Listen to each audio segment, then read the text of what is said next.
76 days to election 2020. Hello, good afternoon, and welcome to the Midday News.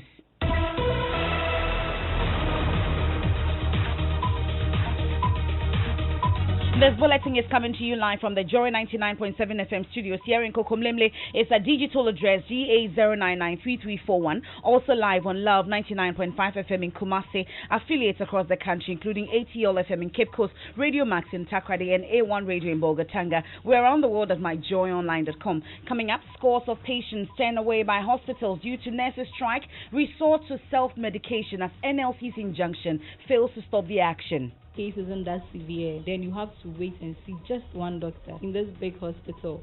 We are waiting. If the doctors will say we should come, then we'll go to the doctors. What they will do to us, then we accept it.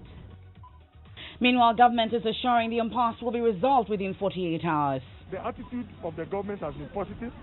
You don't fight a work group or workforce that is not happening. In the next 48 hours, I am optimistic that we'll get a solution. We'll hear from the Deputy Health Minister. Also, family of 13-year-old girl born with birth defect in the northeast town of Barigu under pressure to be sacrificed as spiritualists label her a spirit child. Also, you remember this guy? Are you seeing Egyptians around today? In the book of John, chapter 19, verse 30, and when Jesus had therefore taken the vinegar, he said 3 words, "It is finished." As preparations get underway for the balloting for the 1/8 stage tomorrow, we'll hear from Michael Obing, once quoted Exodus 14:13 in reference to his opponents as Egyptians who will never be seen again. That and more plus sports here on the Midday News with me, Emefa Apau.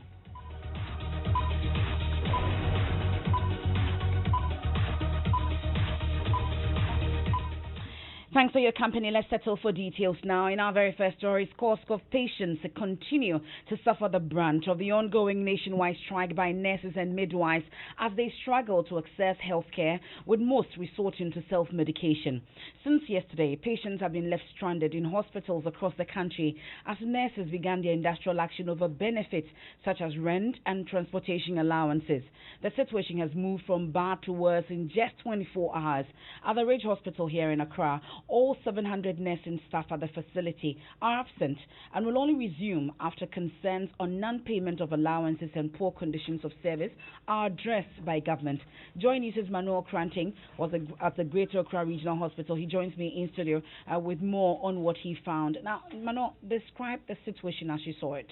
Great. So, MFR, as early as 4:30 a.m., the traffic at the Ridge Hospital began building up.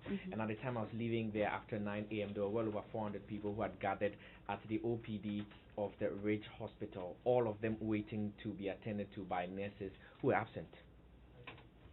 I heard about it yesterday. I was here, but I thought because it was holiday, that's why the place was not quite active.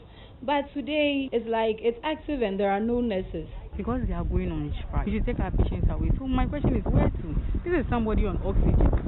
So where are we taking her to? I don't know. I am hopeless. I'll go home and see a private doctor because they are saying, so we hear the nurses are back and I don't know when. Like by now they should have been in, but since they are not in, we are waiting some more to see what will happen. Only one doctor, and if your case isn't that severe, maybe you don't have anything showing you should go home, then you have to wait and see just one doctor in this big hospital. So I'm just going to take my lab and return home, and my case too needs immediate attention, but per what's happening, I can't be here for the whole day, and I don't even think I'll see the doctor because the number is large here.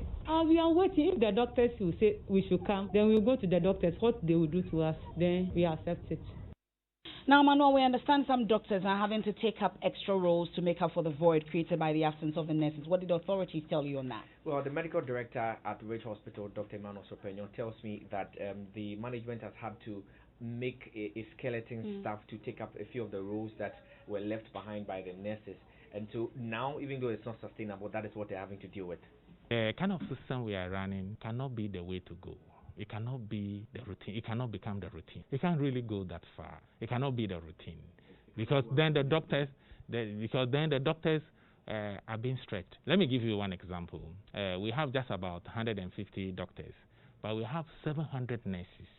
And so when those 700 nurses are not there, the doctors cannot run their normal duty and then now come and take over the nursing function. It is not possible because looking at even the numbers, the kind of situation we have now is not sustainable. So we are only pleading on government to bring their good offices to bear so that this strike is averted, so that it will not lead to any loss of life or loss of maybe increased morbidity. Now, the medical director of the Greater Accra Regional Hospital, Dr. Emmanuel Strofenyo. Now, the impact of the strike is being felt by patients across the country, as our correspondents are reporting. Now, let's start off from Kumasi, where some hospitals have closed down their general wards and suspended maternity services due to the ongoing strike. The Suntreso Hospital, for instance, has discharged all cases in the ward, referring some of them to private institutions. Dr. Thomas Eja Kupoku is the medical superintendent at the Suntreso Hospital. So, since last week, they sent a note to us that there's a possibility that they will embark on strike. So in that case, we limit the number of admissions and refer them. As at yesterday, we had 2 patients on the ward, but we managed them and then we referred them to other facilities, private facilities. The female ward, male ward, and official ward across the maternity too. Where we have difficulty is the mother and baby unit, the MBU. Some of the children are on oxygen, and the doctors are on standby to make sure that such children are catered for. Now, doctors at the outpatient departments of these hospitals are multitasking, taking up the role of nurses. Some patients who have had to wait for long hours spoke to Love FM's Nanaya Ojima.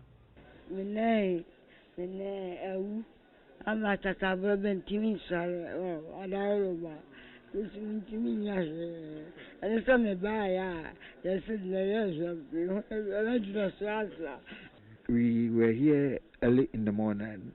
That was 4:30. So we have been waiting. It's now that the doctors have assured us. So we hope they will work today. About 5 o'clock. I'm not quite about 4.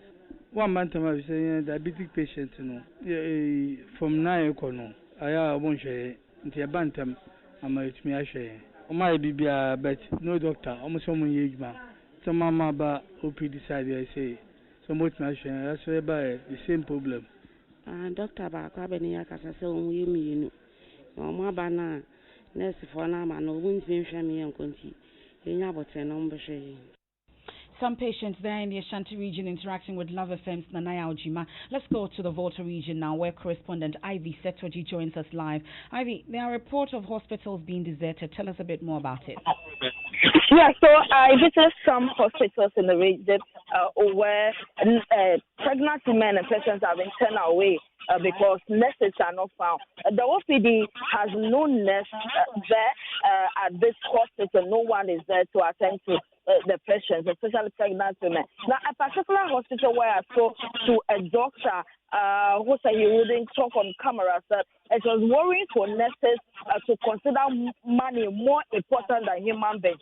He said that 2 of the nurses has been asked to stay back and take care of children who are currently, or babies who are currently on oxygen, and some pregnant women. And so doctors have to do double jobs and attend to some persons who are in theater and other things. So this is what is happening. Most of the hospitals, nurses are not there and are being referred to the private hospital. Okay, so that's Ivy Setoji, and that's the situation in the Volta region.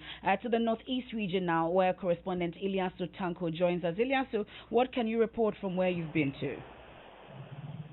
I'm currently at the Wuligu facility. This particular facility serves about 13 other communities. The situation right now is that the facility has been closed. There are no nurses here, nobody to attend to people. I'm here, several people continue to come. They have been turned away. In fact, there's nobody there to even respond to them. I've been here. 3 people came from different communities. They say they are coming to seek health care. Others say they have appointments with nurses. unfortunately, there's nobody here to attend to them. That's Elias Tanko reporting from the Northeast region. We are told that the situation is no different in the Bono East region, for instance, and now other regions where my colleagues have been checking. Meanwhile, the Minister of Employment and Labour Relations is expected to meet members of the Ghana Registered Nurses and Midwives Association tomorrow to continue negotiations for their conditions of service. Speaking on Prime Morning on the Joy Prime TV, Deputy Employment and Labour Relations Minister Bright Rekubube said his outfit is consulting the various stakeholders to pave way for a successful negotiation. Saturday, we have been in discussions. Sunday, even yesterday, holiday, we were still talking. So today, my minister has called me. We have agreed on certain things. I have also called the Fair Wages and Salaries Commission Chief Executive. We are going to have a meeting. We will have a meeting, Ministry of Finance, Ministry of Health, and then we will write to them, possibly start engaging them from tomorrow. But I am praying that they respect the injunction order and ask their staff to go back to work. They should know that this government has been the most tolerant, and if they will agree with me, there are so many instances where we have had discussions, listened to them, their proposals that they bring. We have, reasoned with them, even had 3 or 4 sessions of meetings with the managers of their health facilities, trying to see the possibility of some of these allowances being paid by the health facilities. That's the Deputy Employment and Labour Relations Minister Bright Rekubube speaking on the Prime Morning on Joy Prime TV with Daniel Darcy. We can also listen to the Deputy Health Minister Dr. Bernard Okoboy, who is assuring the impasse will be resolved within 48 hours. Non-payment of salaries or rude attitude of government towards them. Our nurses are asking for a number of allowances to be captured in their conditions of service. It takes negotiation over a period to get a final document that everybody is happy with. What I am glad about is that some of the things they requested have been agreed to by this government. But it's not every item that has been accepted. And you appreciate and understand that there is no way you go into negotiations and get 1,000 items accepted because you got 1,000 items. What I'm happy about is that the attitude of the government has been positive. You don't fight, a work group or workforce that is not happy.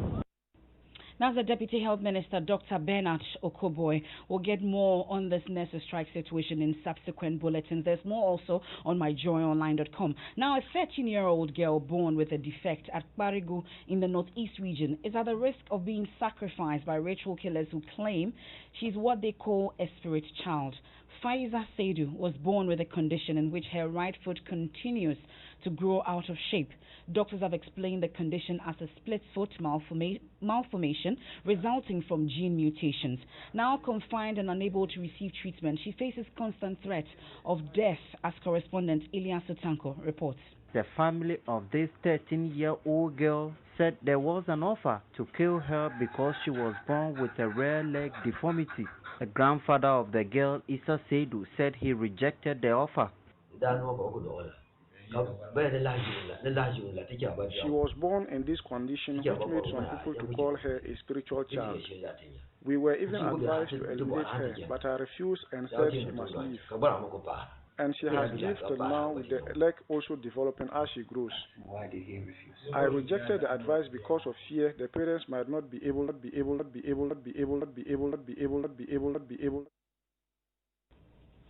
And that's Elias Tanko's report. You're still listening to the Midday News here on Joy 99.7 FM. It's a good time to get into the election headquarters.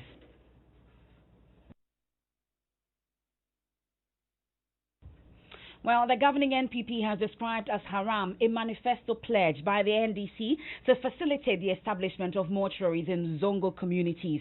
The party argues the pledge contravenes Islamic traditions. Now, this comes after the former President Mahama, in an interview on Wazo TV over the weekend, outlined a number of interventions and acknowledged the concerns of Muslims about how traditional mortuaries handle their beloved ones when they pass on, and said this new government will address the problem problem. We will hear from him shortly. But also there's been reaction to that. The Nasarawa coordinator for the governing NPP, Abdulaziz Haruna Futa, believes former President Mahama erred in his promises to the Zongo communities. We can hear from the former President John Mahama in that interview. You know, there's been a long-standing complaint about how their bodies are handled, and then also by Islamic practice, within a certain number of hours, I think it's 48 hours, they must bury the person. But often with our traditional hospitals, it takes quite some time for them to get the body ready and so on and so forth. And so a lot of the Muslim communities have not been happy. And so we say facilitate the establishment of mortuaries in accordance with Islamic custom and practices, and collaborate with the Ministry of Health to set up focal teams responsible for procedures that are compliant with Islamic custom and practice at all public mortuaries. Yes. So this is a very important thing that they have been talking about. But we can now hear from the Nasarawa coordinator for the governing NPP, Abdulaziz Haruna Futa. He believes that former President Mahama erred in his promise to the Zango communities. It is empty. This is not people's manifesto. And I think that they did not add Zongo. They did not consult Zongo. They can consult the other people, but not Zongo. Because if they really consult Zongo, they should know that mortuary, it is not part of our priority in Zongo at all. That is not what Zongo's priority at all. Is it haram or something? Yeah, it's prohibited. It's haram. If we lost our loved ones at a hospital, what we do is to facilitate and get our corpse. That is the most important. And if we get our corpse, we take it home because we value our corpse. It is not anybody at all that can come.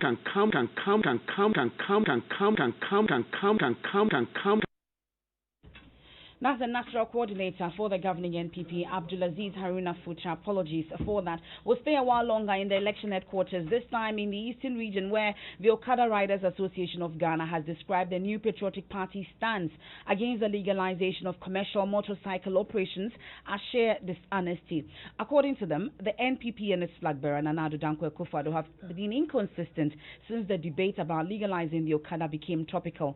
The group says the Vice President, Dr. Mahamudu Bawumia's promise of rolling out a policy to enable them swap their motorcycles with VW vehicles is a clear indication that the NPP does not appreciate the need to legalize the Okada trade. We'll hear from the Deputy National Coordinator of the group, Kweku Kate Nathaniel. He's been speaking at a press conference to react to the political party's manifesto on the legalization and regulation of Okada at Achim Afosu in the Eastern region. We'll take a quick breather here on the Midday News. When we return, I have sports and also more from the National Science and Maths Quiz.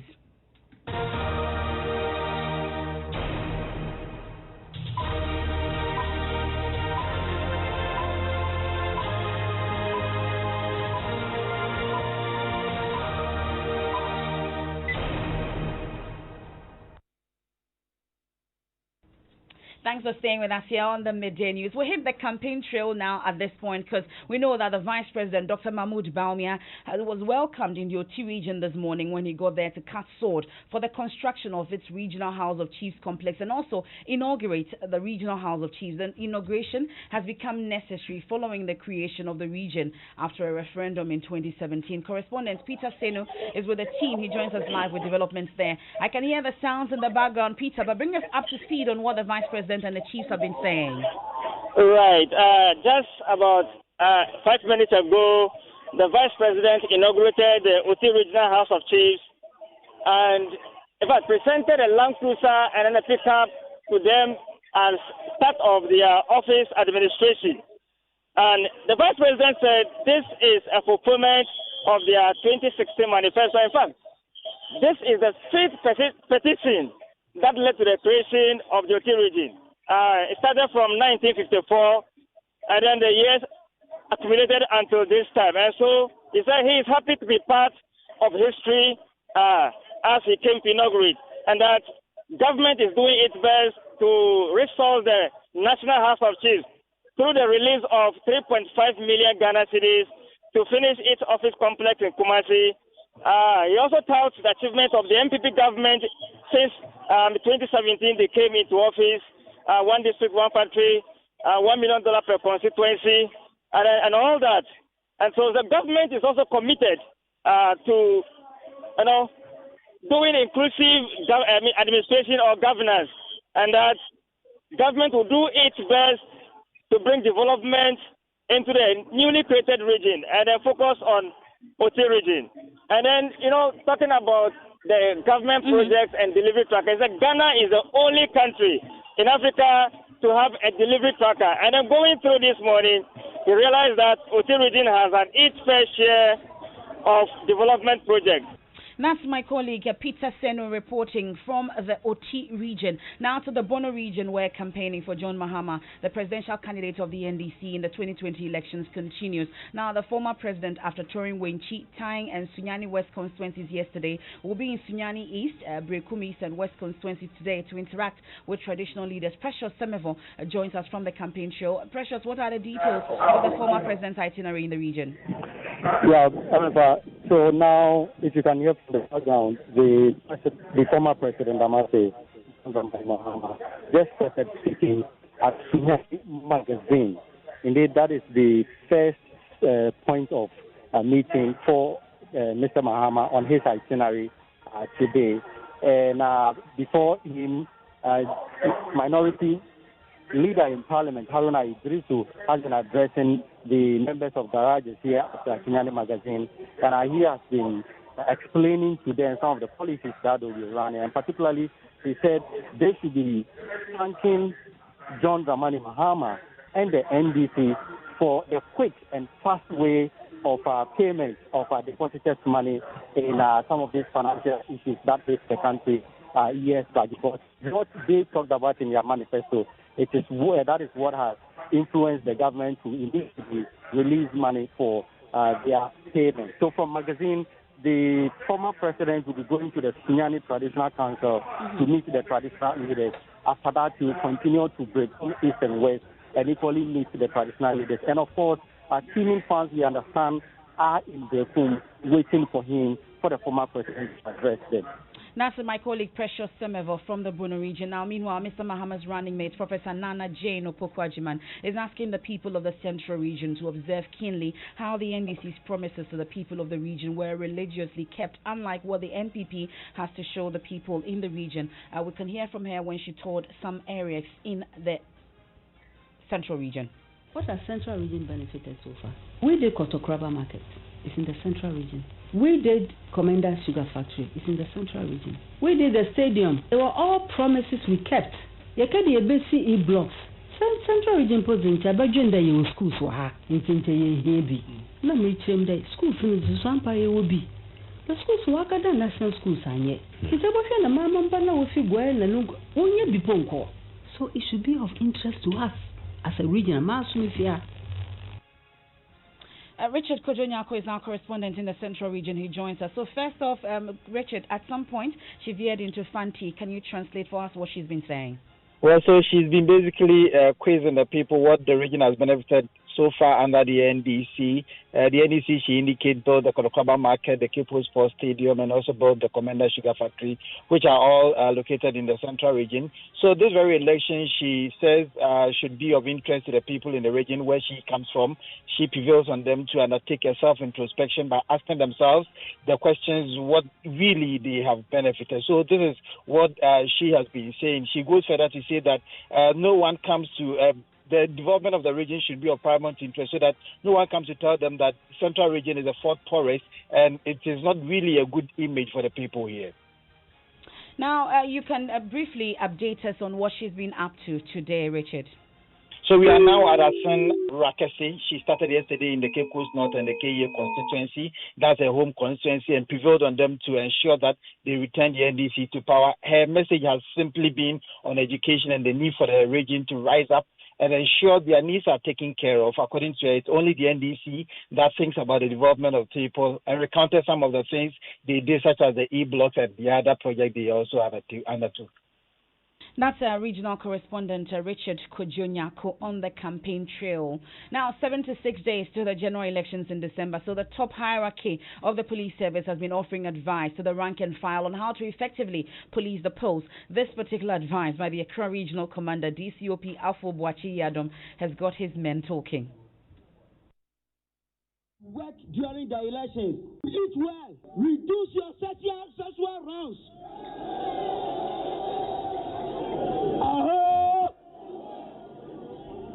For you to get energy to work well before, during, and after 2020 elections.